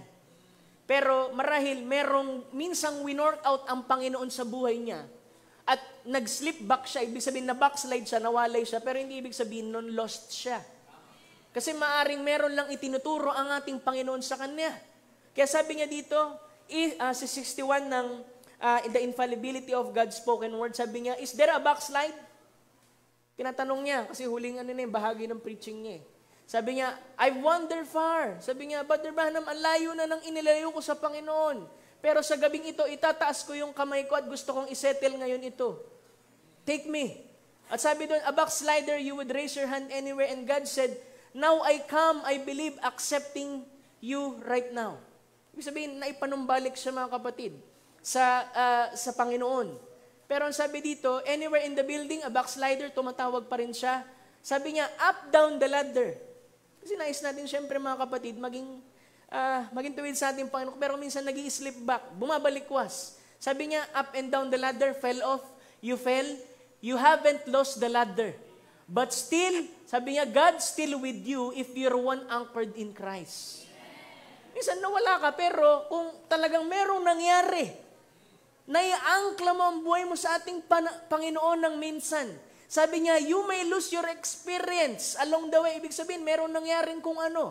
Nawala yung experience, Christian experience mo. But brother, God still at your heart, you can never leave it. Hindi na mawawala yan. Dahil alam mo, mga kapatid, yung mga taong nagkaroon ng contact, mga kapatid, sa ating Panginoon, they will never be the same. Maring mawala sila ng bahagya, pero mga kapatid, hahanap-hanapin nila yun. Kasi ang designation ng Panginoon, mga kapatid, dito sa mga tao, mga kapatid, mauhaw. Mauhaw sa ating Panginoon. At tatandaan ninyo, pagka ikaw ay nauuhaw, lagi yan magtuturo sa isang tiyak na bagay. At ang tiyak na bagay na yun, mga kapatid, walang iba kung ating Panginoon sa Kristo. Nauuhaw tayo, may mga ginagawa tayo. Marahil hindi kasi natin nare-recognize, meron tayong uhaw dito, ang Panginoon lang ang kayang magpuno. Minsan, sinusubukan natin punuin sa relationship, sa ibang tao, sa karir, at least yung ibang tao. Pero mga kapatid, tanging ang Panginoon lang ang kayang magpuno niyan. Hallelujah. Sabi niya, it's the anchor of the ship. The ship is tied to the anchor. Nakatali yan, mga kapatid. It's in the time of storm, if Christ is your absolute, you are tied to Him. Kapag si Kristo ang batayan mo, ikaw ay nakatali sa Kanya. Na sa panahon ng trouble, sa panahon ng trouble, yung ship, if you let it rock, it will break against the rocks. But what they do, they drop the anchor. Di ba? Pag tumama doon sa bato, ibababa nila yung anchor. Sabi doon, anchor drags until it snags into the rock foundation and the ship is tied to the anchor. It's the absolute for the ship. Ang absolute, kasi yung ship parang tayo yan eh. Di ba? Naglalayag tayo sa buhay na to. Tapos merong angkla, mga kapatid. At napakahalaga talaga, meron talagang angkla. Sabi yung ship is tied to the anchor. Kasi napakahalagang bagay niyan eh. Di ba sabi kanina? Very critical na equipment sa isang sasakyang pangdagat. Kailangan sigurado ka, di ba? A born-again Christian is tied to Christ. And the Bible is the anchor. Tinawag niya rin na yung Biblia, yung anchor. It's the thing we're tied to. Let the organization, let the different thing, let the science, educators say anything they want. As long as the word says it and promise it, we are tied to that. As long as sinabi ng salita, pinangako ng salita, nakatali tayo dyan. And there is something won't let us move from it. That's right. A real born-again Christian, they stay with that word. Mananatili sila sa salita ng ating Panginoon. Paano hindi mga nananatili, Pastor? Yun nga, hindi pa sila naisilang muli. Kasi kung naisilang ka, may angkla yan. If it says certain thing to do and a way to do it, that's the way we must do it. No matter what anybody else say, that's what God said. We are tied to that, a Christ-centered life. Yung taong may angkla ay para bang tao daw din na ang kanyang buhay ay nakasentro sa Panginoon. Kasi yun yung yun yung typos niya, mga kapatid. Doon siya nakaangkla. May mga bagyo, pero mga kapatid, nakaangkla ka. Di ba? Kaya, mga kapatid din, no, sabi niya, when Abraham made promise to Abraham because he could swear no greater, he swear by himself, saying, surely I will bless thee, blessing I will bless thee, and multiply I will multiply thee. And also, sabi niya, and so after he had patiently endured, he obtained the promise. Alam mo, ang Panginoon, sabi niya dyan, nangako siya at nanumpa siya.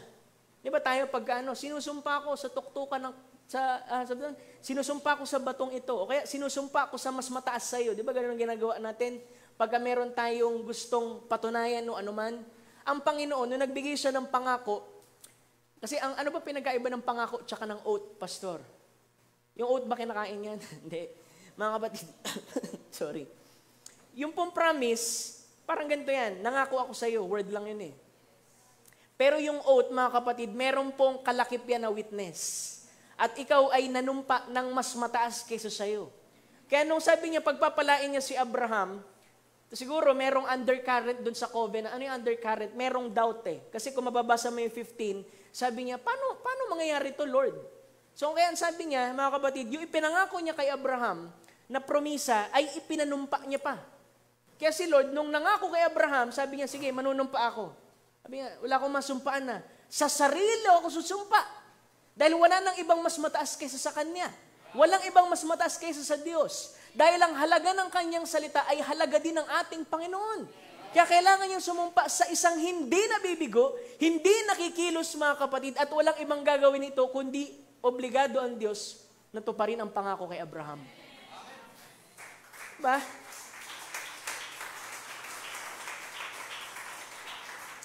Sabi niya, 17, wherein God willing more abundantly to shew unto the heirs of promise. Sino ba yung heirs of promise? Sana nagagawa niyong identify ang sarili niyo dyan. Mga tagapagmana sa pangako na the immutability of His counsel, yung kanyang hindi nagbabagong pasya, na sa pamamagitan daw nung dalawang bagay na yun na hindi nababago. Ibig sabihin yung pangako at panumpa ng Diyos. That the two immutable things in which it was impossible for God to lie, we might have a strong consolation. Meron tayong matibay na kasiglahan doon sa mga promisa ng ating Panginoon, who have fled for a refuge to lay hold upon the hope that is set before us.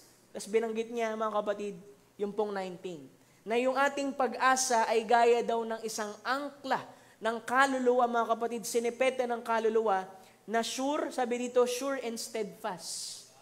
Diba? Matibay, mga kapatid. Tiyak na ito'y lumalagos hanggang doon sa veil. Kasi mga kapatid, ano mga pangangailangan natin? Kasi Book of Hebrews, mga kapatid, nangusap yan sa high priest tsaka po doon sa sacrifices.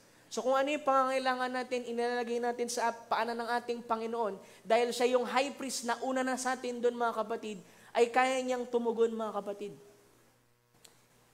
Kaya lang tayo hindi makahingi kuminsan sa mga pangako ng Diyos kasi walang angkla. Wala kang tiwala mga kapatid. Pero kung may tiwala ka sa ating Panginoon, ibibigay niya.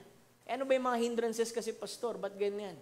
Sabi niya, one of the greatest curses on the church today is fear.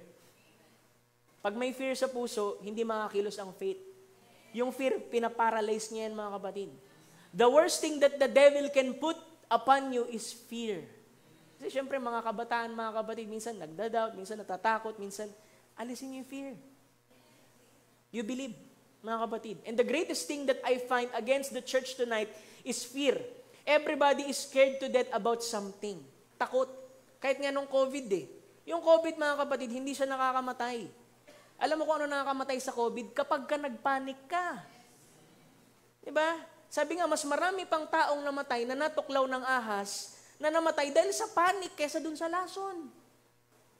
Sabi sa mga kapatid survey, namatay hindi dahil dun sa lason, mga kapatid, dahil dun sa fear, sa puso. Kaya napaka-horrible niyan, mga kapatid, sa mananampalataya.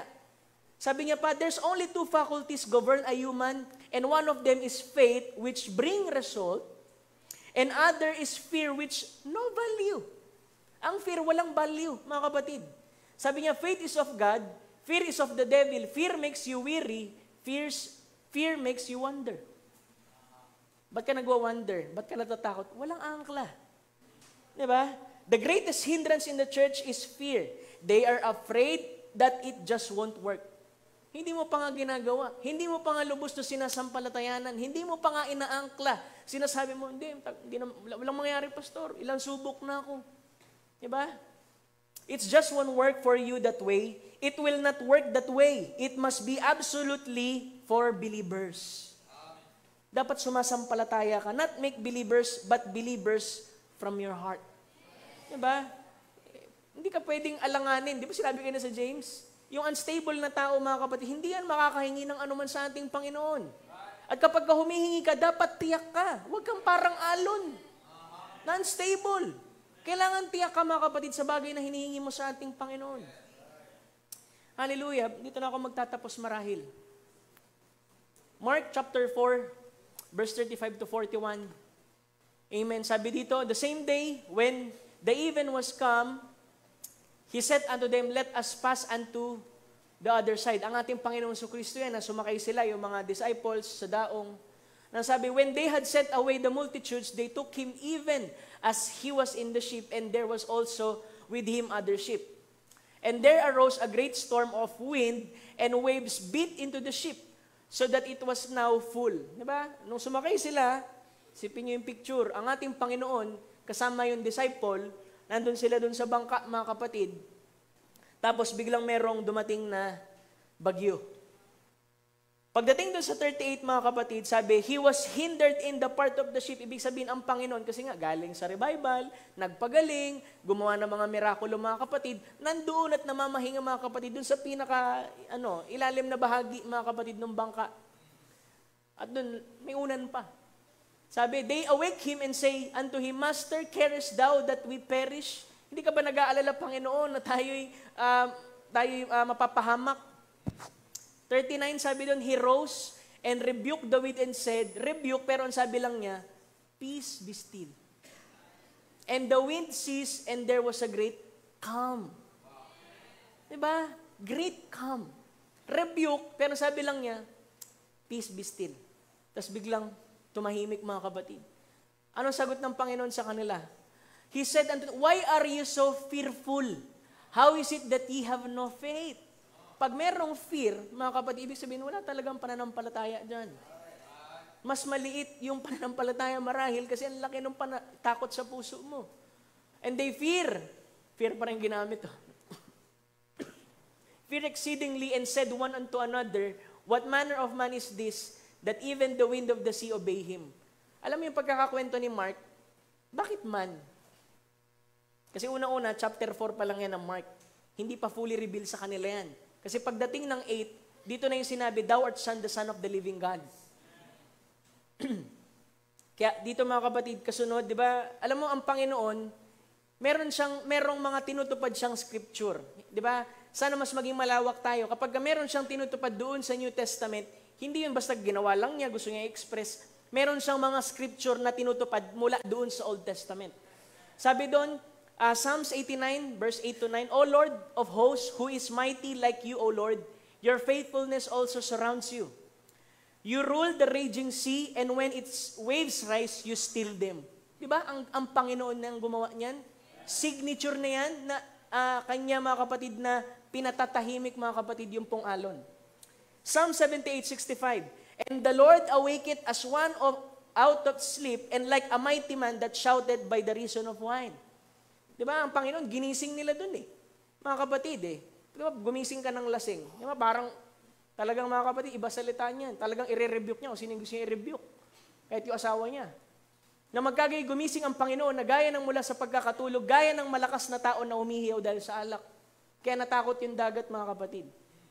Ang ugong ng karagatan ay iyong pinatatahimik, pati ang mga malalaking panahong nanggagalit, maging ang mga kaguluhan nilang nagagalit. May tinupad sa scripture, mga kapatid. Sabi ng prophet John, di ba? Itong quote na to, mga kapatid, sabi niya, when a man once catch the vision of the invisible God, meron sa Tagalog niya, mga kapatid Sayin ko. Dito na po ako magtatapos, paumanhin po sa pagtatagal. Amen. Kasi itong mga disciples, mga kapatid, hindi nila napansin, kasama nila ang ating Panginoon. Pero ba't natakot sila? 'Di ba? Na kung kailangan kung kailan nasa tabi nilang ating Panginoon, doon pa sila nagduda. Doon pa sila mga kapatid nagkaroon ng takot sa puso nila. Nakalimutan nila yung pinaka-angkla ng barko nila ay nandoon mismo sa kanila. Hallelujah. Kaya mga kapatid, sa atin bilang isang mananampalataya, yung angkla kasama natin mga kapatid. Si Kristo rin kasi yung angkla eh. Sabi ng mga quote kanina mga kapatid eh. Sabi niya, sa tuwing mahagip ng tao, kahit minsan ang pangitain na yon ng Diyos na hindi nakikita at mapagtanto niya na siya'y palaging nariyan pala, kasi ang Panginoon laging nandyan eh. May kung anong bagay na nagpapaging matatag sa isipan ng tao ngayon. Sabi doon, there is something that stabilizes that man's thinking. Diba kung paano pinayapa ng Panginoon yung dagat, papayapain niya rin yung ating mga pag-iisip, yung ating mga puso na punong-puno ng bagabag. At ang sabi doon, pagka yung tao nakatch niya yung vision, mga kapatid, nung hindi nakikitang Diyos, ibig sabihin, naunawaan niya na parang kay Job. Di ba sabi niya, unang-una naririnig na lang kita, pero ngayon nakita na kita. Ibig sabihin, na-reveal sa akin. It stabilizes action. Sabi, pinapaging matatag ang kanyang kilos, at sa panahon ng kagipitan at kaguluhan, ibinubunsod pa rin siya sa tuwina na tumingin pa itaas at sa ibabaw ng mga bagay na nangyari sa paligid niya dahil nakatingin siya sa di nakikita at hetot sa pamamagitan ng pangako. Once lang tao na-recognize niya, laging nandiyan ang Panginoon. He's the same yesterday, today, and forever. Nagagawa mong tingnan ng lampas, mga kapatid, yung mga circumstansya. Bakit? May angkla, mga kapatid. Hallelujah. Sabi niya pa, mga kapatid, sino ang gumawa ng pangako na ito? Sino bang nangako? Ang Panginoon. Ano bang ating pinaglalaban? Bakit tayo ang iglesia ng Diyos na buhay? Bakit tayo pinupuspos ng Espiritu Santo upang maalala natin sa panahon ng kaguluhan, di ba, meron siyang mga paunang gawa, mga unang bagay na ginawa para sa atin. Para daw upang maalala natin sa panahon ng kaguluhan, narito pa rin siya. Siya'y nagpapatatag ng mga bagay. Siya'y kahapon, ngayon at magpakailanman, kasama natin siya, ganoon pa rin siya, maari nagpapahinga lang siya ng isang sandali sa pagitan ng mga pagpupulong, ngunit narito pa rin siya, ganoon pa rin. Hindi nagbabago. Diba, nag-aalala sila doon, nagpapahinga lang ang Lord. Nandun yung mga kapatid sa kanila, nasa tabi nila, ang sabi nga lang, peace be still. Hallelujah. Nandoon lang. Kung nakatch mo yung vision, sa hapong ito, mga kapatid, na nandyan ang Panginoon. Hindi ka iniwan ng Panginoon. Nananatili sa dyan. Iangkla mo ang pananampalataya mo sa ating Panginoon. Sa gabing ito, mga kapatid. Hallelujah. Glory to God. Amen. Hindi ko man matumbok ang ilang mga bagay na gusto ko matumbok kasi ang preacher, kahit maghanda, gusto mang tumbukin ng mga bagay, merong paraan ng Espiritu ng Panginoon para sabihin ang mga salita. Pero I pray, mga kapatid, ang Diyos ang patuloy na maghimay nito sa puso ninyo. Hallelujah. Huling scripture, mga kapatid. Kaya sabi niya dyan, therefore, my beloved brethren, be ye steadfast, unmovable, always abounding in the work of the Lord, for as much ye know that your labor is not vain in the Lord. Magpatuloy ka lang sa ating Panginoon. Iangkla mo ang pananampalataya mo sa Kanya, mga kapatid. At ang Diyos, mga kapatid, mas pagiging realidad niya, mga kapatid, ang Kanyang sarili sa iyo. Hallelujah. Maraming salamat sa ating Panginoon. Marahil hanggang dito na lamang ang pagbabahagi ko sa gabing ito.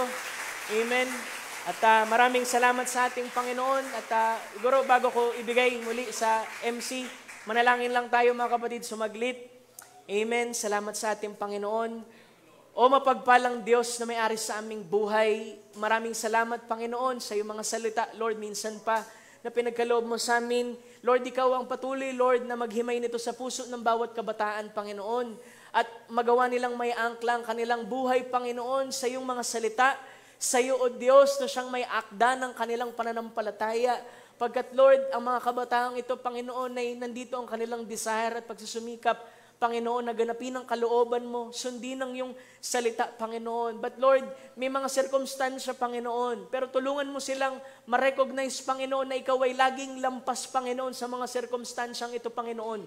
Nang kung ang kanilang kaluluwa ay merong sinipete, merong angkla, Panginoon, ay magawa nilang may angkla ang pag-asang ito, O Diyos. sa iyo, Panginoon, na hindi nagbabago, Panginoon, na siyang kahapon, ngayon at magpakailanman. Lord, ano man ang kanilang mga pangangailangan, kung meron man, O Diyos, na natatali, Lord, sa gawa ng kaaway sa gabing ito, Lord, ay kinakalagan ko sa pangalan ng Panginoong Hesus. At kung merong humihingi ng bautismo ng Espiritu Santo, ay bayaan mong matanggap nila to, Panginoon, sa gabing ito. Lord, grant it, O God, ito'y nais mo, Lord, na ibigay sa iyong mga anak. Kaya bayaan mo sila, Lord, na humingi sa iyo, na may pananampalataya at makuha nila ang bagay na kanilang hinihingi sa iyo sa gabing ito. Muli, Lord, maraming salamat. Sa iyo lang namin binabalik ang lahat po ng papurit po sa salamat sa iyo pong dakil at matamis sa pangalan aming Panginoong Hesus. Amen and amen. Salamat po, mga kapatid.